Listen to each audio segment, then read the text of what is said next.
Hello guys, welcome to our YouTube channel WC coding mentor. C tutorial की series में आपका स्वागत है। अभी तक हम लोग फॉर लूप तक पढ़ चुके थे सी ट्यूटोरियल में, लेकिन आज हम फॉर लूप से रिलेटेड ही कुछ क्वेश्चन को देखेंगे और कुछ इंपॉर्टेंट पॉइंट को देखेंगे जो किसी भी इंटरव्यू के लिए बहुत ही इंपॉर्टेंट है। तो अगर आप फ्रेशर हैं तो इस वीडियो को आप ज़रूर देखिए, ठीक है। और प्लीज़ इसको स्किप मत करिए क्योंकि ये बहुत ज़्यादा इंपॉर्टेंस होने वाला है आपके लिए, ठीक है। तो चलिए शुरू करते हैं। फर्स्ट क्या है, जो देखिए यहाँ पे फॉर लूप का एक्सप्रेशन सेंटेक्स क्या होता है। For then bracket expression 1 expression 2 expression 3 and then दोनों ब्रैकेट के बीच में जो स्टेटमेंट रहता है, जो कोड लिखा रहता है वो रहता है। तो एक्सप्रेशन 1 क्या होता है, ये इनिशियलाइजेशन होता है, ठीक है। एक्सप्रेशन 2 क्या होता है, ये कंडीशन होता है। और एक्सप्रेशन 3 क्या होता है, वेरिएबल इंक्रीमेंट होता है या फिर डिक्रीमेंट होता है, या फिर इसको वेरिएबल अपडेट भी बोलते हैं। क्या बोलते हैं, वेरिएबल अपडेट, ठीक है।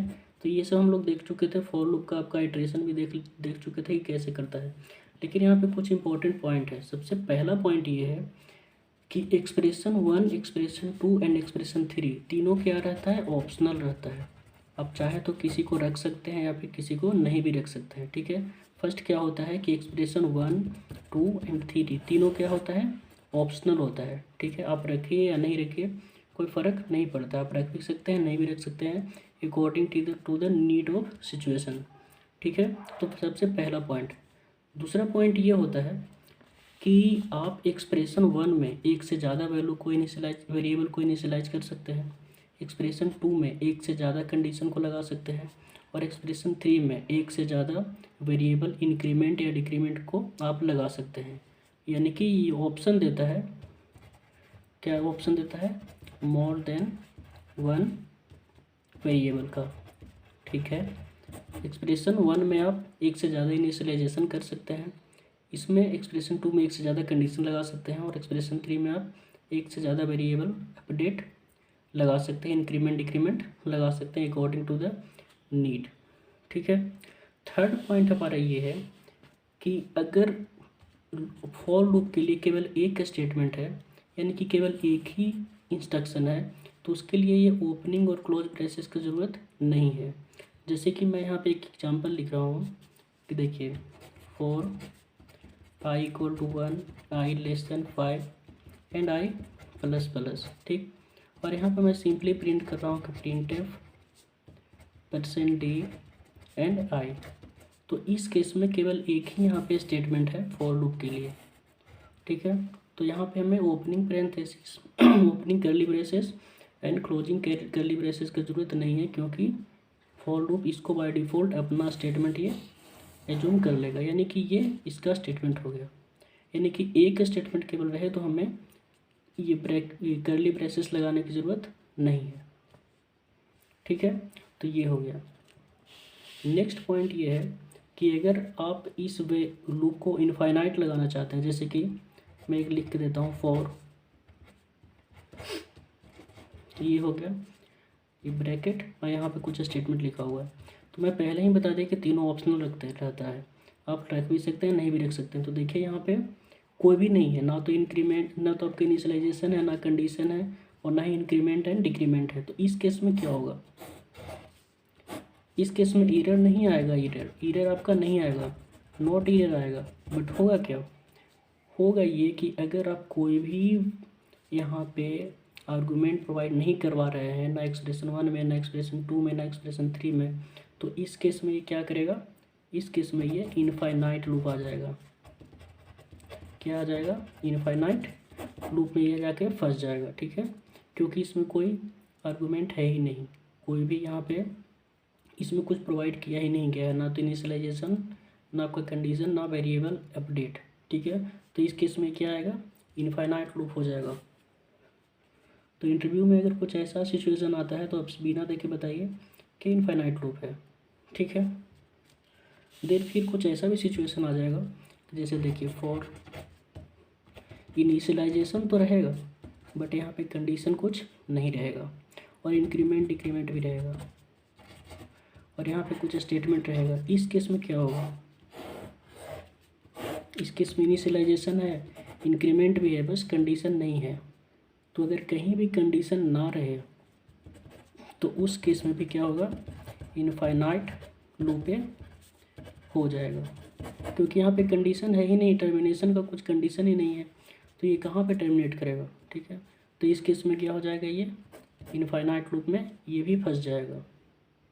ठीक है, अब हम लोग देख रहे थे, बोल रहे थे कि एक से ज़्यादा आप रख सकते हैं। ठीक है, तो देखिए फॉर हम लोग ऐसे रख सकते हैं i = 1, सेमी कॉलन यहाँ पे मस्ट है। ठीक है, सेमी कॉलन रहना चाहिए, j = 1 या 2 एंड देन j या फिर i <= 5 i प्लस।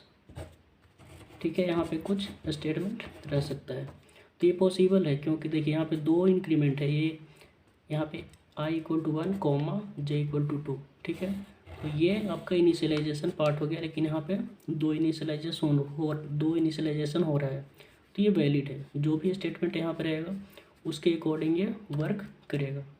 देन ये भी हो सकता है कि एक से ज़्यादा आपका कंडीशन रहे, i = 1, j =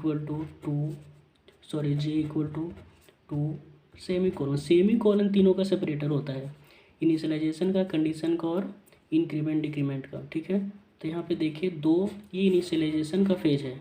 ठीक है, कॉमा देकर दोनों को सेपरेट किया गया है। ठीक है, देन यहाँ पे ये भी हो सकता है कि i <= 5, j <= 8 एंड देन ये semi colon and j plus या i प्लस कुछ भी लिख दीजिए, और यहाँ पे कुछ स्टेटमेंट रहेगा। तो इस केस में देखिए यहाँ पे दो कंडीशन है, तो इस केस में क्या होगा, इस केस में ये होगा कि जब तक लास्ट वाला आपका कंडीशन ट्रू रहेगा, तब तक ये लूप आइटरेट होते रहेगा।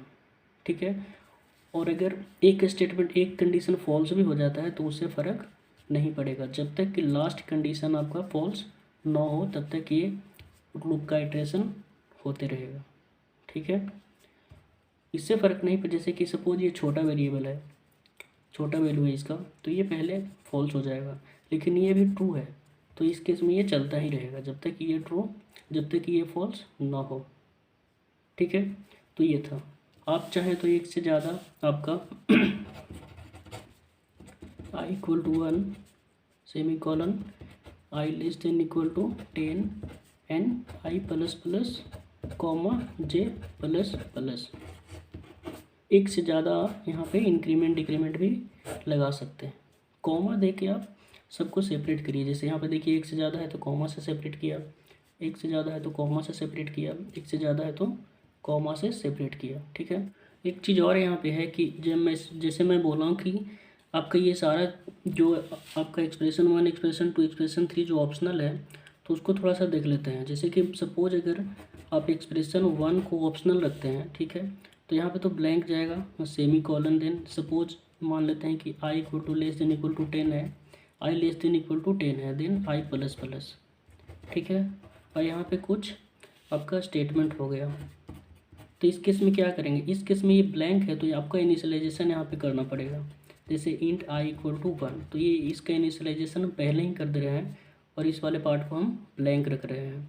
ठीक है, सेम उसी तरह से अगर आप कंडीशन को ब्लैंक रखते हैं तब तो ये इनफाइनाइट लूप में चला जाता है, लेकिन अगर आप इंक्रीमेंट एंड डिक्रीमेंट को ब्लैंक रखते हैं, जैसे कि फॉर i = आप इनिशियलाइजेशन भी दे रहे हैं, i <= 10 भी दे रहे हैं, लेकिन इंक्रीमेंट डिक्रीमेंट वाले केस को आप ब्लैंक रख रहे हैं, तो इस केस में आपको कहीं भी अंदर में आपको इनिशियलाइजेशन करना पड़ेगा, क्योंकि i = i + 1, क्योंकि हमें ये टर्मिनेशन का कंडीशन किसी भी तरह से आपको ऑक्यूपाई करना पड़ेगा। तो इसलिए इस टाइप का अगर आप यहाँ पे ब्लैंक छोड़ते हैं तो उसके लिए आपको कहीं ब्रैकेट के अंदर आपको वेरिएबल को अपडेट करना पड़ेगा, ताकि इनफाइनाइट लूप में ना फंसे। ठीक है, टर्मिनेशन का कंडीशन कुछ न कुछ ये ऑक्यूपाई कर जाए।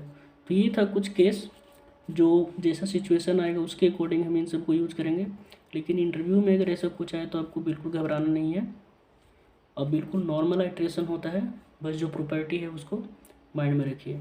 ठीक है, तो चलिए इस वीडियो को यहीं पे एंड करते हैं। अगर समझ में आया होगा तो प्लीज़ इसको लाइक करिए और चैनल को सब्सक्राइब करिए, ऐसे ही प्रोग्रामिंग का कंसेप्ट हम लाते रहेंगे। Thank you.